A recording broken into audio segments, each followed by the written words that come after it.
మనకు paper work అంటే ఇష్టం లేకపోయినా ఆర్థిక జీవితంలో ఇబ్బందులు లేకుండా ఉండాలనుకుంటే పాన్ కార్డు మనకు అత్యుత్తమ సహాయకుడు. వహించుకోండి, మీరు ఆర్థిక ప్రపంచంలోకి అడుగు పెడుతున్నారు.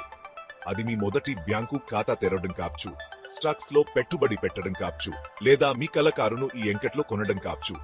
ఈ కళ్ళన్నింటినీ నిజం చేసే ఒక హీరో ఉదయ్ వెనుకుంటాడు. అవును, మీరు వహించట్లే, అదే పాన్ కార్డు. ఇప్పుడు మీరు పాన్ కార్డు నిజంగా దేనికి ఉపయోగపడుతుంది అని అడగొచ్చు. సరే, దాన్ని మీకు సులభంగా వివరిస్తాను.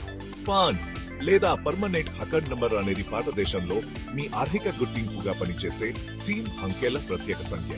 మీరు మీ బ్యాంకులో 80,000 రూపాయలకు పైగా డిపాజిట్ చేసినా లేదా లోన్ పొందాలనుకున్నా మిమ్మల్ని అడిగే మొదటి విషయం మీ పాన్ కార్డు. పెద్ద లావాదేవీల గురించి మాత్రమే కాదు, స్టాక్ మార్కెట్లోకి ప్రవేశించాలని ప్లాన్ చేస్తున్నారా? మీకు పాన్ కార్డు అవసరం. మ్యూచువల్ ఫండ్స్ తో మీ భవిష్యత్తును సురక్షితం చేసుకోవాలని ఆలోచిస్తున్నారా? అవును, మళ్ళీ పాన్ కార్డు అవసరమే. ఇది డబ్బుకు సంబంధించిన అన్ని విషయాలకు ఉపయోగపడే సర్వసాధనం లాంటిది. ఇక్కడ ఒక ప్రోటిప్, మీకు అప్పాట్ ఏలిల్లు లేదా అంతకంటే తక్కువ వీసు ఉంటే, మీకు ఇంకా పాన్ కార్డు లేకపోతే దాన్ని పొందే సమయం వచ్చింది. ఇది పెద్ద అర్హత.